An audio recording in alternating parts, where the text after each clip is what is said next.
pulled a fast one on us, man. We thought you were going to be booking a fight with Roy Nelson, and then you jump in here on this. So why'd you volunteer for this fight? It didn't matter. I just wanted to fight. I just hate waiting. So I feel like it was a good opportunity to hop on in and get Gonzaga. Co-main event. Feels like you got a little win streak going on. You're getting some attention. People are starting to feel your game a little bit. Does it feel like everything's clicking right now? Yeah, I believe everything's clicking, and I'm got a lot more confidence coming into this fight, and I believe I'll finish him in the first round. First round finish for you? Yes. You mentioned getting over here early. How's the time change to travel like that? Has it been a tough adjustment for you this time around? Only thing tough about it is just the eating.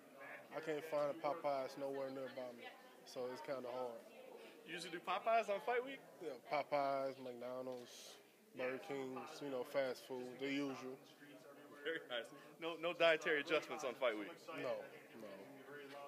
Well, talk about your opponent, Gabriel Gonzaga. Obviously, a very gifted submission artist. What do you think about his game? I think he's pretty good everywhere, but lately I believe he don't like to get hit, so he like to work out to the decision, and so he's not really going to look for the finish. But I'm damn sure going to look for the finish in this fight for sure. Do you watch tape on guys? I'm curious if you do, and if you watched his last fight, because it wasn't the greatest performance of it. Yeah, I do, but even though those guys fight those guys a certain way, but I'm sure they'd come out and fight me a totally different way. So it's up in the air. I'm ready for everything, whatever you're ready to do. People are fearful of your power, but they probably look at your weaknesses, maybe grappling. Do you feel like this is a chance to prove to those people that you've got those skills? Yeah. Oh, yeah. I've been working on it, working hard on it. So I'm just excited to see what I'm going to do. So it's like, I don't know.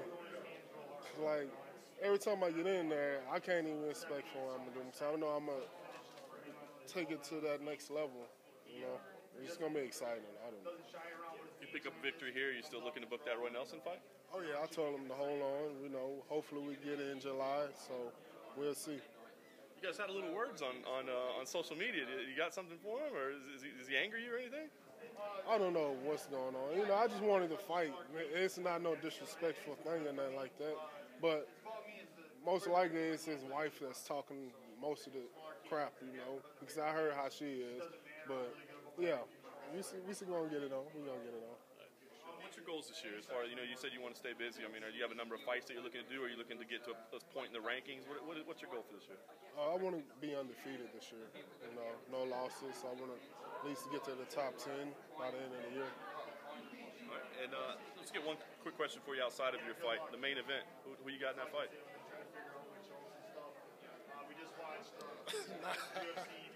I got Big Ben. I got Big Ben. Also want to fight with Daniel Mielańczuk.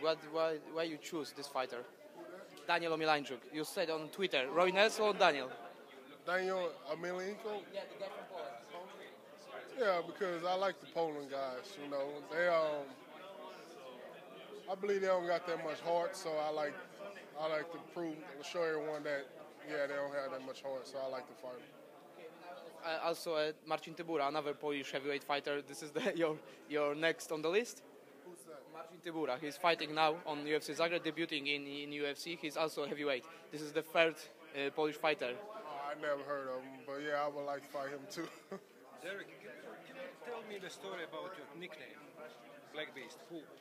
Whose idea was that? Your idea, personal, or? No, it's my coach that passed away last week. He's it's the gym called Silverback Fight Club, so it's like a gorilla. So they call me like Silverback. Since when? Since 2010. How do you feel with that nickname? It don't matter. It don't bother me at all. I'm a beast, so I carry myself like a beast. You're a beast in any way. Yeah. How important is to have intimidating nickname in this world of fighting? I think it don't matter because you can have a real dangerous name, but if you don't fight like it, it don't make sense. So it's like, I'm a beast, I gotta fight like a beast. Did you have some other nicknames in the past? Yeah, my girl called me a few nicknames. my wife, and, you know, but that's in the bedroom only, so we're not gonna get into it. What's those? No, we're not gonna get into that. Have you practiced any other sports in the past before fighting I did football, college football. I played Kilgore Junior College. You know, that's about it. What's your ultimate goal in the UFC? Is that to be the UFC champ or to be the most exciting fighter you can be? The UFC champ, of course. What part of your game have you worked on the most? Obviously, you have a lot of knockout wins, but do you focus more on boxing or grappling or wrestling? Or I focus more on grappling. You know, my jiu-jitsu. You know, it's really underrated to a lot of people because I hate using submissions in my fight. I just like to ground and pound them, but my jiu-jitsu is really underrated. That people, hopefully this fight they might see it. They might see it come out. are you going to maybe shoot for a takedown or something like that? Oh no, I'm not gonna shoot for no takedown. You don't have to worry about no takedown. But if the fight end up on the ground, then I'm probably working my jiu-jitsu or something. What is your assessment of Gabriel Gonzaga as a fighter? What is his strengths and weaknesses? I believe his strengths are his ground game. You know, he fight a little aggressive at sometimes, you know, but I don't believe his heart is there anymore.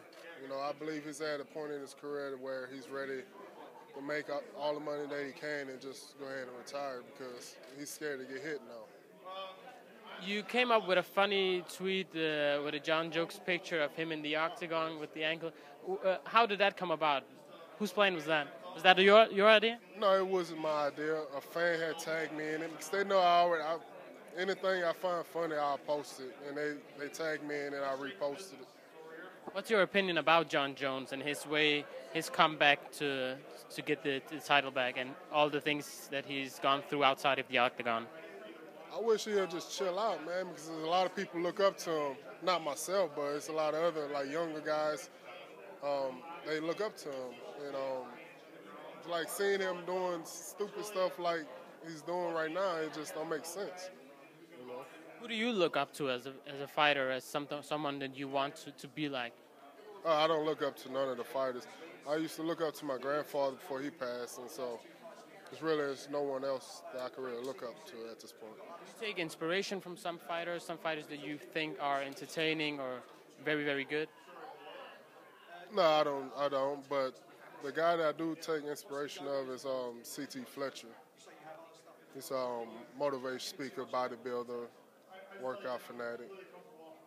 What is your prediction against Gabriel Gonzaga? How is this fight going to play out?